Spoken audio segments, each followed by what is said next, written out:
எல்லாருக்கும் பாப்புலரான dating reality ஷோவுக்கு வரவேற்கிறேன். நம்மளுடைய ரான்வியானியாக்கு ஃபைனலா ஒரு பேச்சுலர் வந்துட்டாரு. அவர் வேற யாரும் இல்ல, நம்மளுடைய இட்சுகி தான். இவரை தான் நம்மளுடைய சோசன் விசிட்டரா எல்லாரும் சொல்லிட்டு இருக்காங்க. அது மட்டும் இல்லாம நம்மளுடைய 12 ஃபீமேல் பார்ட்டிசிபென்ட்டும் ரொம்ப டிஃப்ரெண்டான ஆளுங்க. இவங்க எல்லாரையும் இந்த உலகத்துல இருந்து வேற வேற இடத்துல இருந்து வேற வேற பேக்ரவுண்ட சேர்ந்தவங்கள நாங்க இங்க கூட்டிக்கிட்டு வந்திருக்கோம். இந்த அழகான 12 பியூட்டிஸும் அவங்களுடைய அழகு சக்தி எல்லாத்தையும் பயன்படுத்தி பேச்சுலர் இட்சுகிய ஜெயிக்கணும். அது மூலயமா அவங்களால அல்டிமேட் லவ் ரிச்சுவல பண்ண முடியும். அவரு கூட ரொமான்டிக் பேட்டில் பண்ண முடியும். இதுல மெய்டனுங்களுக்கு நடுவுல பொறாம, வெறுப்பு தன்மை, கோவம் எல்லாமே வரும். ஆனா இதுல யாரு ஜெயிக்கிறாங்களோ அவங்களால தான் இட்சுகி கூட லவ் ரிச்சுவல் பண்ண முடியும். அப்புறம் உங்க எல்லாரையும் நான் இதுக்கு வரவேற்கிறேன். நான் தான் விசிட்டரோடைய சர்வெண்ட் மானா. மெய்டன் அவங்களுடைய வேலை என்னன்றது உங்களுக்கு நல்லாவே தெரியும். இருந்தாலும் நான் ஒரு முறை சொல்லிடுறேன், நீங்க விசிட்டரோடைய குழந்தைய பெத்தெடுக்கணும். ஆனா இங்க இருக்கிறதுல சில பேரு உங்களுடைய வேலைய இன்னும் சரியா செய்யாம இருக்கீங்க.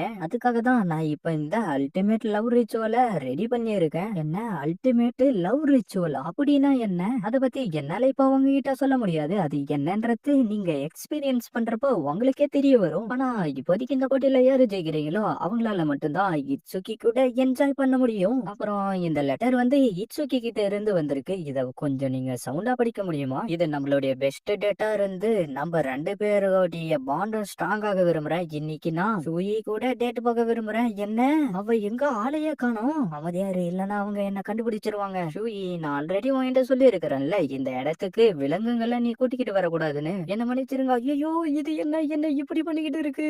இதுக்கு ரெட் கலர்னா கொஞ்சம் பிடிக்காது, அதனாலதான் இப்படி எல்லாம் பண்ணிட்டு இருக்கு. என்ன மன்னிச்சிருங்க. சரி, சீக்கிரம் என் கூட வா. இட்சுகி உன் கூட டேட் பண்றதுக்காக வெயிட் பண்ணிக்கிட்டு இருக்கான். Okay, hello இட்சுகி. சூயி, இன்னைக்கு உன் கூட டேட் போயிட்டு நான் உன்னை பத்தி நிறைய விஷயங்களை தெரிஞ்சுக்க விரும்புறேன். அப்புறம் நம்ம கூடவே உனக்கு பிடிச்ச இந்த விலங்குகளும் இருக்கட்டும். உண்மையிலே இதுங்க எல்லாத்தையும் நீயேவா பாத்துக்கிற? ஆமா ஆமா, இவங்க எல்லாரும் என்னுடைய பிரீஷியஸான ஃப்ரெண்ட்ஸ். உண்மையிலே அதுங்க எல்லாம் கியூட்டா இருக்கு. ஆமா, அதுங்க எல்லாம் கியூட்டா தான் இருக்கு. ஆனா இதுக்கு முன்னாடி யாரும் இப்படி என்கிட்ட சொன்னது கிடையாது. நீங்களும் நான் நினைக்கிற மாதிரி நினைக்கிறதுக்கு ரொம்ப நன்றி. நான் இந்த அனிமல்ஸ்க்காக ஒரு ஃபெஸ்டிவலை ரெடி பண்ணிருக்கேன். நம்ம அப்படிக்கா போயிட்டு பேசலாம். என்னுடைய பேரண்ட்ஸ் எல்லாம் அனிமலை பத்தி ரிசர்ச் பண்ணிக்கிட்டு இருப்பாங்க. ஆனா ஒரு நாள் ஒரு மான்ஸ்டர் எங்களுடைய இடத்த தாக்க ஆரம்பிச்சிருச்சு. அதுகிட்ட இருந்து என்ன காப்பாத்துறதுக்காக என்னுடைய அப்பா அம்மா உயிரையே விட்டுட்டாங்க. இன்னும் அன்னைக்கு நடந்த சம்பவத்தை என்னால ஏத்துக்கவே முடியல. அதுக்கு அப்புறமா நான் இந்த விலங்குங்க கூடவே சேர்ந்து வாய ஆரம்பிச்சுட்டேன். நீ ஒண்ணும் கவலைப்படாத, உனக்காக நான் இருக்கேன். நாங்க இன்னும் நிறைய விஷயங்களை பத்தி பேசிக்கிட்டு இருந்தோம். அதுக்கப்புறம் இவங்க 2 பேருக்குள்ளாரையும் இருந்த பாண்டிங் முன்னாடி இருந்ததை விட ஸ்ட்ராங் ஆயிடுச்சு. அப்படியே அந்த பொண்ணுங்க எல்லாம் எதை பத்தியோ பேசிக்கிட்டு இருக்க,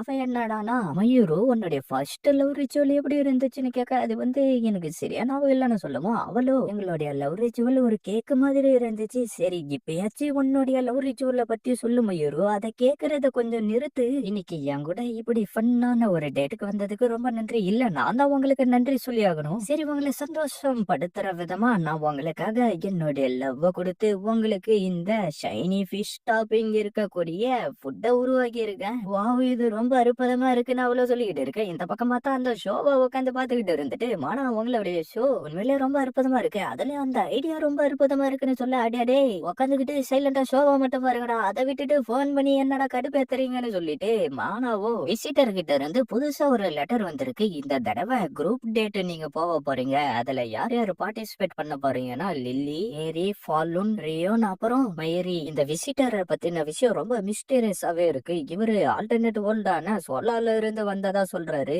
நான் இந்த வாய்ப்பை பயன்படுத்தி கண்டிப்பா இட்சுகிய பத்தின இன்ஃபர்மேஷன் எல்லாத்தையும் கண்டுபிடிப்பேன். நம்ம மாணவோ உங்க எல்லாரையும் இந்த போட்டிக்கு வரவேற்கிறேன். இட்சுகியோடைய ரூம் அதுவும் மேல இருக்கு. யாரு ஃபர்ஸ்ட் இந்த டாப்பர் ரீச் பண்றீங்களோ அவங்களால தான் பிரைவேட்டா அவரு கூட டேட் பண்ண முடியும். அப்புறம் நீங்க 2 பேருமா சேர்ந்து என்ஜாய் பண்ணுங்க. இதுதான் ஸ்கின் லோஷன். இது உங்களுடைய ஸ்கின்ன சாஃப்டா ஸ்மூத்தா மாய்ஸ்சரைஸ் பண்ணும். சரி, வெயிட் பண்ணிக்கிட்டு இருந்தது போதும், சீக்கிரம் மேல போங்க. என்னாச்சு, எல்லாரும் அப்படியே நின்னுட்டு இருக்கீங்க? என்னால இதுக்கு மேல போக முடியாது, அதுக்கு வாய்ப்பே இல்ல. டைட்டா புடிச்சுக்கிட்டு அங்கே நில்லுன்னு சொல்றப்பவே வலிக்கிக்கிட்டு கூடவே அவங்களே இழுத்துக்கிட்டு போயிடுறா. கடவுளே, மேல ஏறதுக்கு எனக்கு சக்திய கொடுன்னு சொல்லிட்டு இருக்கிறப்பவே அவளும் வைக்கிக்கிட்டு கீழே போயிடுறா. யாரும் மேல போயிட்டு இருக்காங்க. அது வேற யாரும் இல்ல, நம்மளுடைய மயூரி தான். அவங்க தான் இப்ப இந்த போட்டியில ஜெயிச்சிருக்காங்க. மயூரி, நீங்க இங்க வந்ததுக்கு ரொம்ப நன்றி. நீங்க நன்றி சொல்ல வேண்டிய அவசியம் கிடையாது. உங்களுக்கு வேணும்னா நீங்க இதுல குளிச்சுக்கிட்டு உங்களுடைய ஸ்கின்ன கிளீன் பண்ணிக்கோங்க. அது என்னுடைய கிளாஸஸ் இல்லாம என்னால சரியா பார்க்க முடியாது அப்படின்னா உங்களுடைய கைய கொடுங்க, நான் உங்களுக்கு ஹெல்ப் பண்றேன். நீங்க எனக்கு ரொம்ப உதவி பண்றதுனால உங்க மேல எனக்கு ரொம்ப இன்ட்ரெஸ்ட் அதிகமாகிக்கிட்டே இருக்கு. சரி மயூரி, நம்ம 2 பேரும் க்ளோஸா இருக்கிற மாதிரி உங்களுக்கு ஃபீல் ஆகலையா? ஆனா என்னுடைய கிளாஸ் இல்லாம எனக்கு கண்ணு சரியா தெரியாது, அதனால உங்களை தொடுற சென்சிட்டிவ் ரொம்ப அற்புதமா இருக்கு. உங்களுடைய பாடி டெம்பரேச்சர், ஸ்ட்ரக்சர் இதை எல்லாத்தையும் பாக்குறப்ப உங்கள அங்கங்க தொட்டு உங்களுடைய டேட்டாவை நான் கலெக்ட் பண்ண விரும்புறேன். ஆனா நீங்க இந்த சுச்சுவேஷனை பயன்படுத்தி கொஞ்சம் அட்வான்டேஜ் எடுத்துக்கிற மாதிரி ஃபீல் ஆகுது.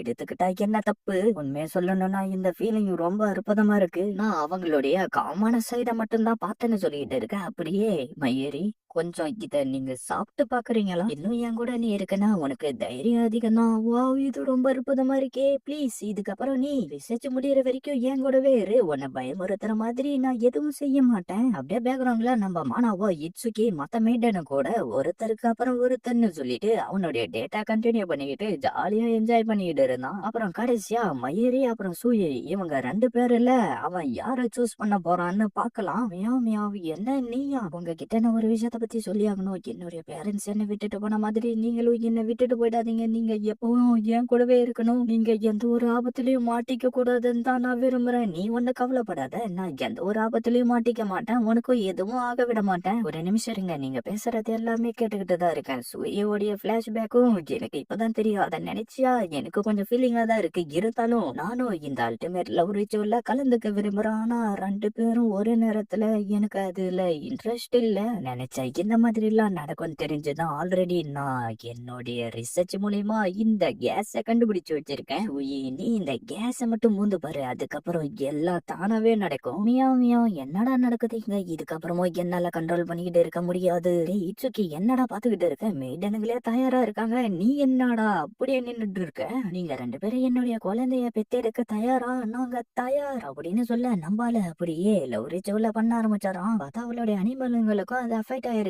என்ன விடுங்க விடுங்கன்னு நம்ம மானாவோ கதறிக்கிட்டு இருக்க. பேக்ரவுண்ட் வாய்ஸ்ல அழகான 2 ஸ்டார் சில்ட்ரன்ஸ் பிறந்திருக்காங்கன்னு சொல்ல அப்படியே சீனா கட் பண்ணா. இட்சுகி, நானும் உங்களுடைய பேச்சுலர் ஷோவை பார்த்தா அது ரொம்ப அற்புதமா இருந்துச்சு. கடைசியில உங்களுக்கு ஸ்ட்ராங்கான ஸ்டார் சில்ட்ரன்ஸ்களும் பிறந்துட்டாங்க. ஆமா, 12 மெயின்டென கூட 12 சில்ட்ரன்ஸ் பிறந்ததுக்கு அப்புறம் என்னுடைய வேலையை முடிச்சிட்டேன்னா போதும். இட்சுகி, அது விசிட்டரா உங்களுடைய வேலையை நீங்க முடிச்சதுக்கு அப்புறம் திரும்பி நீங்க சோலாக்கே போயிடுவீங்க தானே? அதுக்கப்புறம் என்னால உங்களை திரும்ப பார்க்கவே முடியாது. அது அது நான் இப்ப எதுவும் சொல்ல வரல, நீங்க எதுவும் மனசுல வச்சுக்காதீங்க. திடீர்னு அந்த இடத்துல என்னவோ சத்தம் கேட்க ஆரம்பிச்சிருது. என்ன சத்தம் அது? இட்சுகி, சீக்கிரமா ஒண்ணு கேஸ்டலுக்கு கூட்டிக்கிட்டு வர சொல்லியிருக்காங்க. எல்லாரும் இங்க சேர்ந்துட்டீங்களா? உங்ககிட்ட ஒரு முக்கியமான விஷயத்த பத்தி சொல்லி ஆகணும். ஏன்ஷியன்ட் டாக்குமெண்ட்ல நான் ரிசர்ச் பண்ணி பார்த்தப்ப அதுல 12 மெய்டன் கிடையாது, மொத்தமா 13 மெய்டன் இருக்கு. இப்ப நம்மளுக்கு 12 மெய்டன் தான் இருக்காங்க. இன்னும் ஒருத்தரை இட்சுகி கண்டுபிடிச்சு அவங்க கூட லவ் ரிச்சுவல் பண்ணி ஆகணும். அப்பதான் இந்த உலகத்தை நம்மளால காப்பாற்ற முடியும். அதுக்கு நம்ம மானவோ இட்சுகி, நீ ரொம்ப கொடுத்து வச்சவன்டா. இதுக்கு முன்னாடி 12 பேரு கூட இப்ப ஒருத்தர், மொத்தமா 13 பேரு. வேணும்னா நீ என் கூட பண்ணுடா. உனக்கு அதுல விருப்பம் இல்லைன்னா நீயா இவங்க கூட ட்ரை பண்ண கூடாதுன்னு சொல்லிட்டு அவங்க போட்டோவை காட்டிக்கிட்டு இருக்க. நம்மள அப்படியே அங்கிருந்து கிளம்புறான். அவளும் இட்சுகி, என்னால உங்களுக்கு குட் பை சொல்லிட்டு வேடிக்கை பார்க்க முடியாதுன்னு சொல்லிட்டு ஃபீல் பண்ணிக்கிட்டு இருக்கா. இதோட இந்த எபிசோட் முடியுது ஃப்ரெண்ட்ஸ்.